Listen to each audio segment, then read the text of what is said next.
Yellow Jello, how goes it everyone? I'm Biff Wellington and this is your Crime Report headline highlights for the day, where we bring you the top 5 Crime Report news stories from all the digital outlets across every bubble on the web, with a few facts and perspectives about each one for context and info. So let's get to it.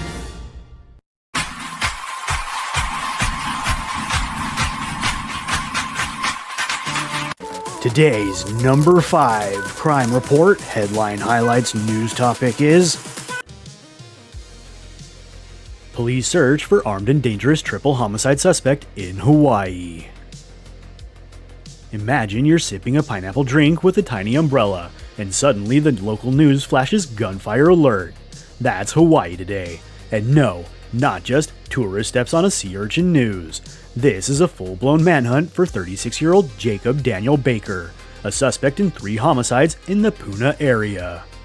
Cops have officially slapped the scary label armed and extremely dangerous on this guy, which, let's be honest, is the police equivalent of someone saying water is wet. Authorities are making it very clear: do not approach, do not feed after midnight, and certainly do not ask for his autograph.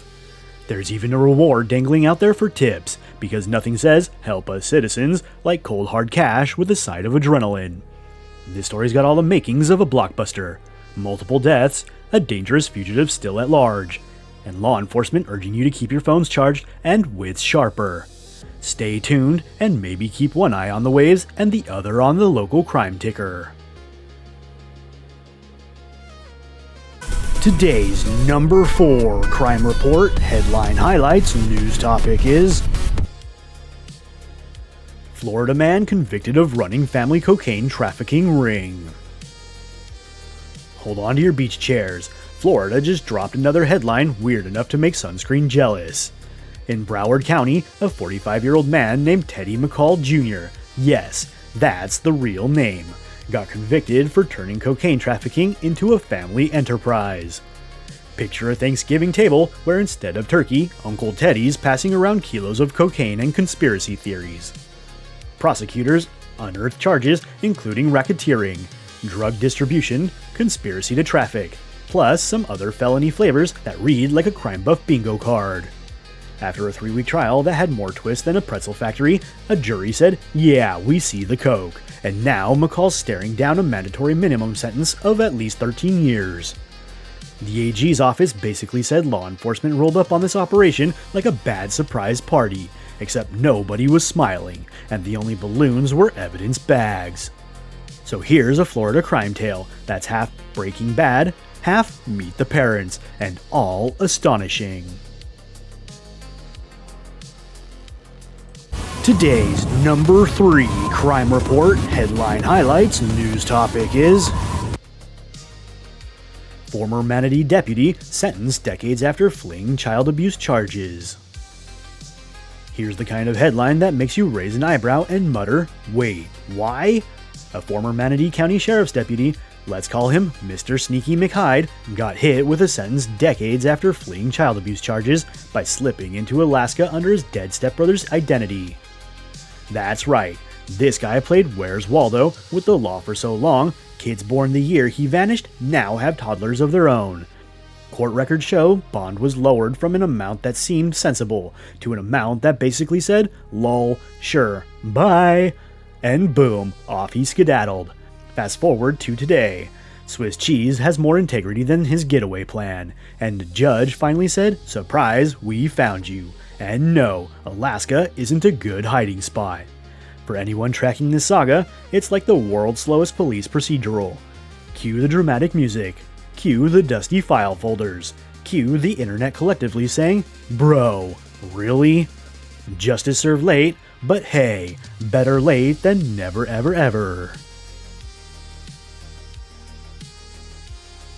Today's number 2 Crime Report headline highlights news topic is Sentencing in Los Gatos party mom case after teen sex party's conviction. Strap in because this one's equal parts courtroom drama and did that really happen realness. In Los Gatos, California, society got front row seats to the sentencing hearing for Shannon O'Connor, who wasn't convicted for juggling chainsaws or stealing corporate secrets. No, she got nailed for hosting booze-soaked teen sex parties that turned into the kind of stuff your aunt calls the worst generation ever. Victim impact statements? Oh yeah, there were more heartfelt speeches than at a tearjerker awards show. Except, these weren't actors reading cue cards. They were real people describing real trauma, which made the judge's gavel go thwack, harder than a TikTok dance fail. Analysts say the sentencing could stretch longer than a DMV line, because O'Connor didn't physically commit the acts. She just facilitated them like a bartender at an Itchy and Scratchy show. The courtroom was so emotional, you'd think Shakespeare wrote the script, and Spielberg was in the back yelling, "More zing!"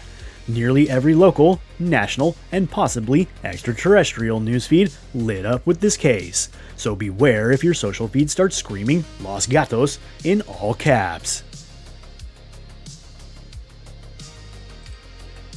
Today's #1 crime report headline highlights news topic is human remains found in 34-year missing persons case after husband's arrest. Alright folks, buckle up because this isn't your average "oops I lost my keys" story. This is the sort of crime saga that makes true crime aficionados high-five the universe. In Boyle County, Kentucky, after 34 whole years of head-scratching and hair-pulling, investigators finally pulled human remains out of the dust.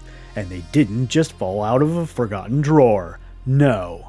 They were found on a property linked to Anthony and Barbara Manning, the guy and his mama who were arrested last week in connection with the mysterious disappearances of Ann Manning way back in 1992. Yes, 1992. That's old enough to have a floppy disk named after it. Anna vanished at age 23, and for decades folks wondered if she took off to Tahiti or joined a band. But now, with bones uncovered and forensic work underway, the mystery is smashing through speculation like a toddler on a sugar rush. Prosecutors have charged Anthony with murder, evidence tampering, and corpse abuse stuff that sounds like it came straight out of a bad horror flick, while Barbara's facing complicity charges. Cue the forensic geeks, cue the family drama, and cue every true crime podcast host throwing a parade in their living room. Welcome back to the wild ride.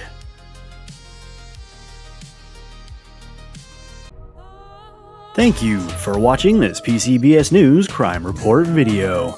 If you enjoyed it, then please check out our 6 other channels which cover different categories and topics of current news. PCBS News Politics covers United States political news. PCBS News National covers non-political news in the United States. PCBS News Entertainment covers movies, TV shows, and music news. PCBS News Tag covers tech, anime, and gaming news. PCBS News International covers current news going on all around the world. And PCBS News SMP covers social media, streamers, and content creator news. If these topics interest you and you want to be more aware of what's going on in the world and how it can affect you, then check them out. Thank you.